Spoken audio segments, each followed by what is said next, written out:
Hello friends, आप सभी का अपने HDS ट्यूटोरियल पर स्वागत है। तो जेक बोर्ड क्लास 6 का 2, 3 और 4 अप्रैल को फाइनल एग्जाम यानी कि SA2 आप लोगों का होने वाला है। अच्छी तरीके से आप लोग तैयारी कीजिए, समय बहुत ही कम है।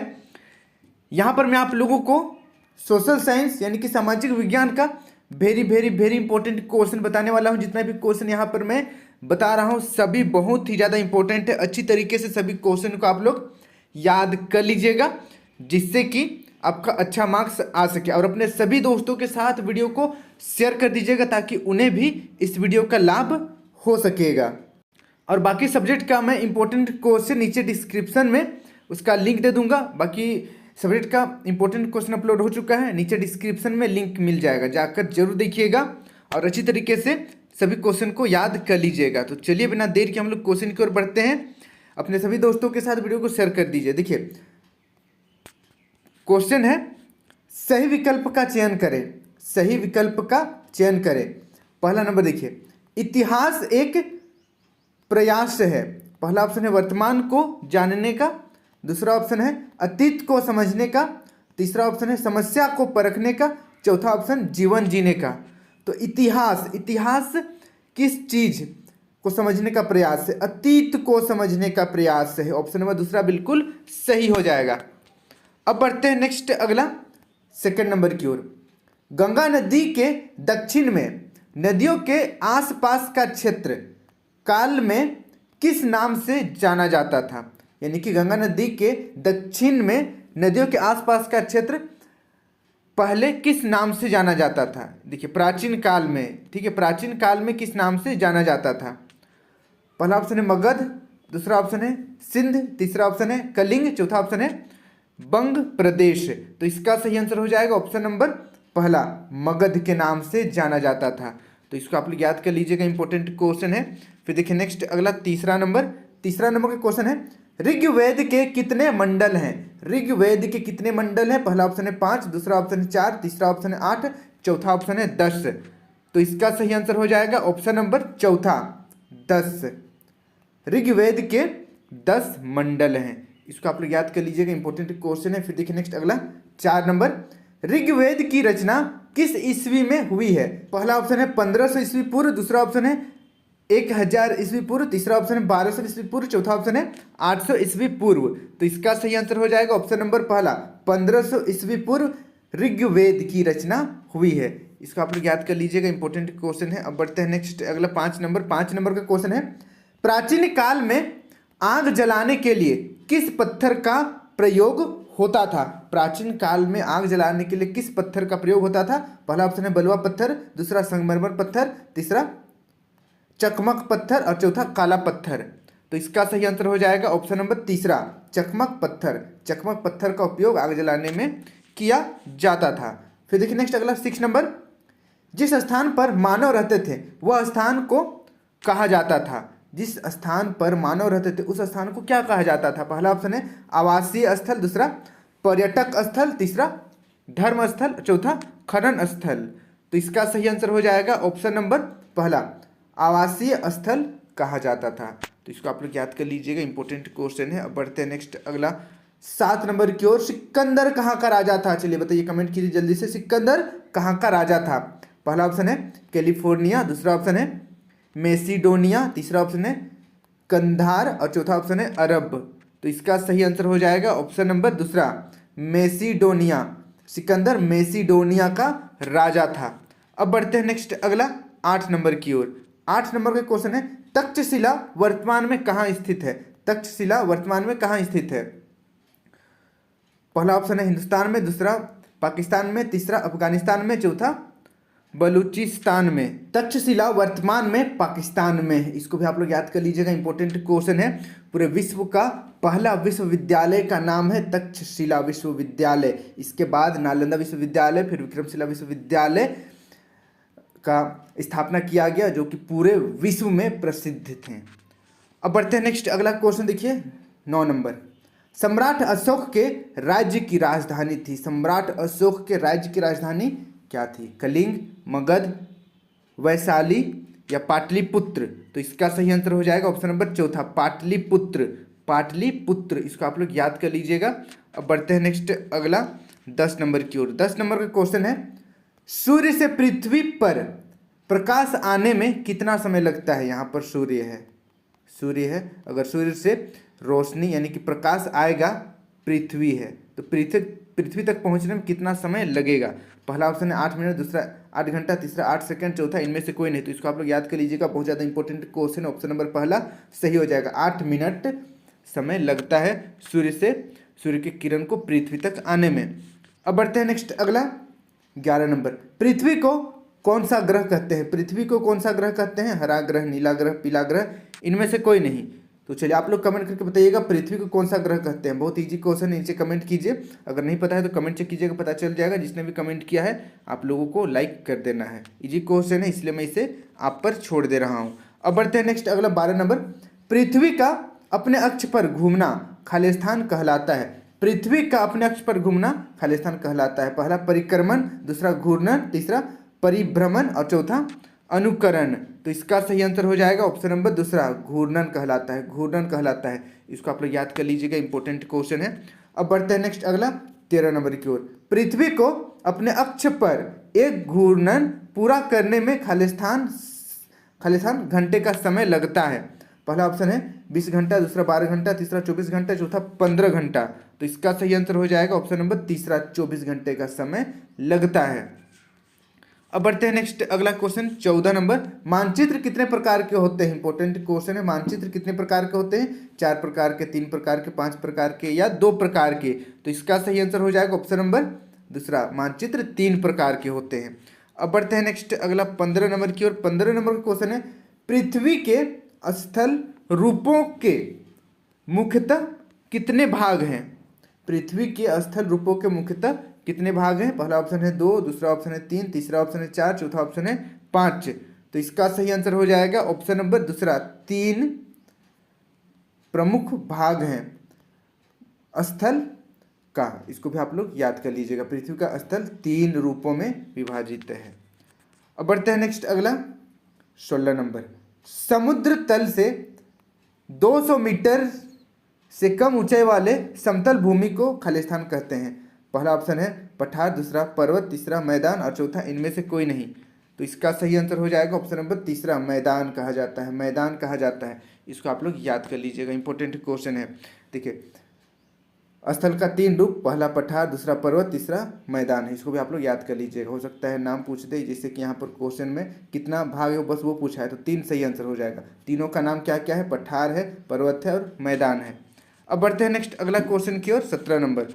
भारत एक खालिस्तान देश है। पहला ऑप्शन है चलवासी, दूसरा पारभाषी, तीसरा बहुभाषी, चौथा पर्यायवाची। तो इसका सही आंसर हो जाएगा ऑप्शन में जो है वो ऑप्शन नंबर तीसरा फिट हो रहा है। ठीक है, बहुभाषी मतलब भाषा, बहुत सारा भाषा बोला जाता है। झारखंड की बात करें तो कई सारा लोकल लैंग्वेज है। उसी तरीके से अगर पूरा भारत का देखें तो बहुत सारा लैंग्वेज, बहुभाषी देश है। इसको आप लोग याद कर लीजिएगा, इंपॉर्टेंट क्वेश्चन है। अब बढ़ते हैं नेक्स्ट अगला 18 नंबर। सरकार की प्रशासनिक इकाई है। सरकार की प्रशासनिक इकाई क्या है। पहला ऑप्शन विधायिका, दूसरा न्यायपालिका, तीसरा कार्यपालिका, चौथा प्रेस। तो इसका सही आंसर हो जाएगा ऑप्शन नंबर तीसरा, कार्यपालिका। सरकार की प्रशासनिक इकाई का नाम कार्यपालिका है। इसको आप लोग याद कर लीजिएगा, इंपॉर्टेंट क्वेश्चन है। अब बढ़ते हैं नेक्स्ट अगला 19 नंबर की ओर। 19 नंबर का क्वेश्चन है, अस्पृश्यता अथवा छुआछूत खालिस्तान है। अस्पृश्यता अथवा छुआछूत खालिस्तान है। पहला ऑप्शन है अपराध, दूसरा वरदान, तीसरा श्रेष्ठता, चौथा अधिकार। तो इसका सही आंसर हो जाएगा ऑप्शन नंबर पहला, अपराध है। अस्पृश्यता अथवा छुआछूत बिल्कुल अपराध है। इसको आप लोग याद कर लीजिएगा, इंपॉर्टेंट क्वेश्चन है। यहाँ पर जितना भी क्वेश्चन मैंने बताया सभी काफ़ी ज़्यादा इंपॉर्टेंट है, very very very important question है। अच्छी तरीके से याद कर लीजिएगा और साथ में बुक भी पढ़ना है आप लोगों को। बुक पढ़ना बहुत जरूरी है क्योंकि बुक से क्वेश्चन आएगा आप लोगों का। यहाँ से कुछ कुछ क्वेश्चन रहेगा, सब क्वेश्चन यहीं से रहेगा ऐसा नहीं है, कुछ रहेगा और कुछ नहीं भी रहेगा, इसलिए बुक जरूर पढ़ लीजिएगा। और वीडियो में जितना भी क्वेश्चन आंसर मैं बता रहा हूँ इसको तो पूरा का पूरा याद कर ही लेना है आप लोगों को। अब बढ़ते हैं नेक्स्ट अगला सब्जेक्टिव क्वेश्चन की ओर। देखिए, सब्जेक्टिव क्वेश्चन में पहला क्वेश्चन है, पांडुलिपि से आप क्या समझते हैं। पांडुलिपि से आप क्या समझते हैं। तो इसका उत्तर देखिए, अतीत में पुस्तकों को हाथ से लिख जाता था। लिखा जाता था होना चाहिए, ठीक है। फिर से रिपीट कर दे रहा हूँ, अतीत में पुस्तकों को हाथ से लिखा जाता था जिसे हम पांडुलिपि के नाम से जानते हैं। पांडुलिपि को अंग्रेजी में मैन्युस्क्रिप्ट कहा जाता है। तो इसको आप लोग याद कर लीजिएगा, इंपॉर्टेंट क्वेश्चन है। पांडुलिपि से आप क्या समझते हैं। अब बढ़ते हैं नेक्स्ट, अगला सेकेंड नंबर का क्वेश्चन है, जैन धर्म में त्रिरत्न से आप क्या समझते हैं। जैन धर्म में त्रिरत्न से आप क्या समझते हैं। तो इसका उत्तर देखिए, महावीर स्वामी ने कर्म, फल या जीवन मरण के संबंध से छुटकारा पाने के लिए त्रिरत्नों को अपनाने पर बल दिया। ये त्रिरत्न है सम्यक ज्ञान, सम्यक दर्शन, सम्यक आचरण। इसको आप लोग याद कर लीजिएगा, ये भी एक इंपॉर्टेंट क्वेश्चन है। अब बढ़ते हैं नेक्स्ट, अगला तीसरा नंबर का क्वेश्चन है, वेद कितने हैं। सबसे पुराना वेद कौन सा है। तो इसका उत्तर देखिए, वेद 4 हैं, ऋग्वेद, सामवेद, यजुर्वेद तथा अथर्ववेद। तो इसको आप लोग याद कर लीजिएगा। फिर देखिए नेक्स्ट, ऋग्वेद सबसे पुराना वेद है जिसकी रचना 1500 ईस्वी पूर्व में हुई। ऋग्वेद में 10 मंडल हैं। इसको आप लोग याद कर लीजिएगा, इंपॉर्टेंट क्वेश्चन है। यहाँ पर से भी एमसीक्यू क्वेश्चन बन सकता है कि वेद कितने हैं। वेद 4 है। सबसे पुराना वेद कौन सा है, ऋग्वेद में कितना मंडल है, 10 मंडल है। इस तरीके से क्वेश्चन पूछा जा सकता है। ऋग्वेद की रचना कब हुई थी, 1500 ईस्वी पूर्व। सभी इंपॉर्टेंट क्वेश्चन है, आप लोग याद कर लीजिएगा। बढ़ते हैं नेक्स्ट 4 नंबर की ओर। अब बढ़ते हैं नेक्स्ट 4 नंबर की ओर। हड़प्पा काल में उपजाई जाने वाली फसलों की सूची बनाएं। हड़प्पा काल में कौन कौन सी फसल उगाई जाती थी। तो इसका उत्तर देखिए, हड़प्पा कालीन सभ्यता के लोग गांव में भी रहते थे। गांव में लोग धान, गेहूं, मटर, चना, तिल, सरसों आदि खाद्यान्न फसलों का उत्पादन करते थे। तो इसको आप लोग याद कर लीजिएगा, इंपॉर्टेंट क्वेश्चन है। अब बढ़ते हैं नेक्स्ट, अगला 5 नंबर की ओर। 5 नंबर का क्वेश्चन देखिए, सम्राट अशोक का साम्राज्य किन किन क्षेत्रों में फैला हुआ था। सम्राट अशोक का साम्राज्य किन किन क्षेत्रों में फैला हुआ था। तो इसका उत्तर देखिए, सम्राट अशोक के राज्य का विस्तार पूरे भारत में काफी विस्तृत क्षेत्र में था। इसकी राजधानी पाटलिपुत्र थी। इसके अलावा साम्राज्य में बहुत से नगर थे जिनमें उज्जैन और तक्षशिला जैसे नगर प्रमुख थे। तो इसको आप लोग याद कर लीजिएगा, इंपॉर्टेंट क्वेश्चन है। अब बढ़ते हैं नेक्स्ट, अगला 6 नंबर की ओर। पृथ्वी को अद्भुत ग्रह क्यों कहा जाता है। तो देखिए, पृथ्वी को अद्भुत ग्रह कहा जाता है, क्यों। तो इसका उत्तर आपको इस प्रकार लिखना है, पृथ्वी को अद्भुत ग्रह कहा जाता है क्योंकि, क नंबर देखिए, जीवन के अनुकूल परिस्थितियां केवल पृथ्वी पर ही पाई जाती है। ख नंबर देखिए, पृथ्वी का तापमान भी जीवन के लिए या जीवन के विकास के लिए उपयुक्त है। यह न तो बुध ग्रह के भांति बहुत गर्म है और ना ही प्लूटो के भांति बहुत ठंडा। तो इसको आप लोग याद कर लीजिएगा, इंपॉर्टेंट क्वेश्चन है। अब बढ़ते हैं नेक्स्ट, अगला ग नंबर देखिए, पृथ्वी पर सतही जल उपलब्ध है जो जीवन के लिए अति आवश्यक है। फिर देखिए घ नंबर, यह जीवनदायी ऑक्सीजन और ओजोन परत से संपन्न है जो सूर्य को हानिकारक रश्मियों से हमारी रक्षा करता है। इसको आप लोग याद कर लीजिएगा, हानिकारक किरणों, ये रश्मियों की जगह पर आप किरणों लिख सकते हैं, किरणों इस तरीके से लिख लीजिएगा, बेहतर रहेगा। बाकी सेम टू सेम आप लोगों को याद कर लेना है।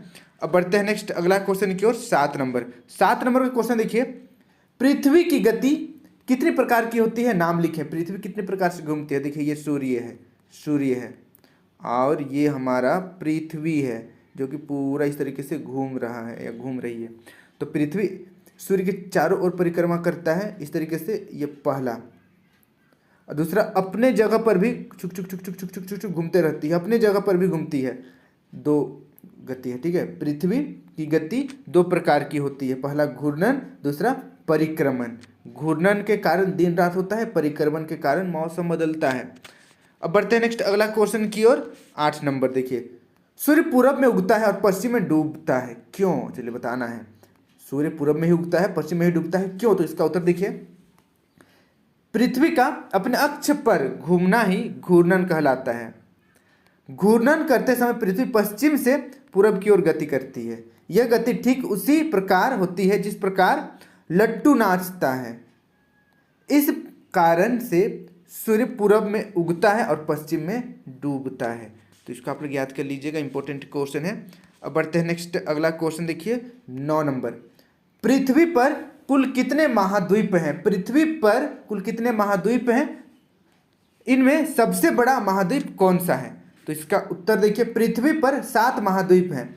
महाद्वीपों के नाम, पहला एशिया, दूसरा उत्तरी अमेरिका, दूसरा अफ्रीका, तीसरा उत्तरी अमेरिका, चौथा है दक्षिणी अमेरिका, और फिर पांचवा है अंटार्कटिका, छठा है यूरोप और सातवां है ऑस्ट्रेलिया। इसको आप लोग अच्छी तरीके से याद कर लीजिएगा। फिर देखिए, एशिया विश्व का सबसे बड़ा महाद्वीप है। अब आप लोगों को कमेंट करना है कि भारत इंडिया कौन सा महाद्वीप में है। आप लोग नीचे कमेंट कीजिएगा भारत किस महाद्वीप में है या महादेश में है, किस महादेश में है या किस महाद्वीप में है, नीचे कमेंट कीजिएगा। अब बढ़ते हैं नेक्स्ट अगला क्वेश्चन की ओर। 10 नंबर, पृथ्वी को नीला ग्रह क्यों कहा जाता है? हमने एमसीक्यू क्वेश्चन में देखा कि पृथ्वी को नीला ग्रह कहते हैं। अब बताना है क्यों कहा जाता है। तो इसका उत्तर देखिए, पृथ्वी का 71% से अधिक भाग जल में घिरा है, इसीलिए बाह्य अंतरिक्ष से यह नीली दिखाई पड़ता है। यही कारण है कि इसे नीला ग्रह कहा जाता है। तो इसको आप लोग याद कर लीजिएगा, इंपॉर्टेंट क्वेश्चन है। अब बढ़ते हैं नेक्स्ट अगला क्वेश्चन की ओर। 11 नंबर देखिए, 11 नंबर का क्वेश्चन है, डेल्टा किसे कहते हैं? डेल्टा किसे कहते हैं? तो इसका उत्तर देखिए, नदी के मुहाने पर त्रिभुजाकार वृहत जलोढ़ मैदान डेल्टा कहलाता है। जैसे सुंदरवन डेल्टा, जिसे गंगा और ब्रह्मपुत्र नदियां बनाती है, जो संसार का सबसे बड़ा डेल्टा है। इसको आप लोग याद कर लीजिएगा। यहाँ से क्वेश्चन ऐसे भी आ सकता है कि विश्व का सबसे बड़ा डेल्टा कौन सा है? तो सुंदरवन डेल्टा आप लोगों को याद करना है। अब बढ़ते हैं नेक्स्ट अगला, हमारा आज का लास्ट क्वेश्चन देखिए, लू से आप क्या समझते हैं? लू से आप क्या समझते हैं? अब गर्मी दिन पहुंच रहा है, लू मारेगा, तो लू से आप क्या समझते हैं? तो इसका उत्तर देखिए, उत्तरी और उत्तरी पश्चिमी भाग में दिन के समय चलने वाली तीव्र उष्ण और शुष्क पवनें यह आधी रात तक जारी रह सकती है, इसको लू कहते हैं। इसको आप लोग याद कर लीजिएगा। यहाँ पर जितना भी क्वेश्चन मैंने बताया सभी काफ़ी ज़्यादा इंपॉर्टेंट है, वेरी वेरी वेरी इंपॉर्टेंट है। अच्छी तरीके से याद कर लीजिएगा ताकि एग्जाम अच्छे से जाए, और अपने सभी दोस्तों के साथ वीडियो को शेयर कर दीजिएगा। बाकी सब्जेक्ट का इंपॉर्टेंट क्वेश्चन नीचे आपको डिस्क्रिप्शन में मिल जाएगा, जाकर जरूर चेक कीजिएगा और अच्छी तरीके से एग्जाम दीजिएगा। आज के लिए इतना ही। Thank you for watching video. जय हिंद, जय भारत।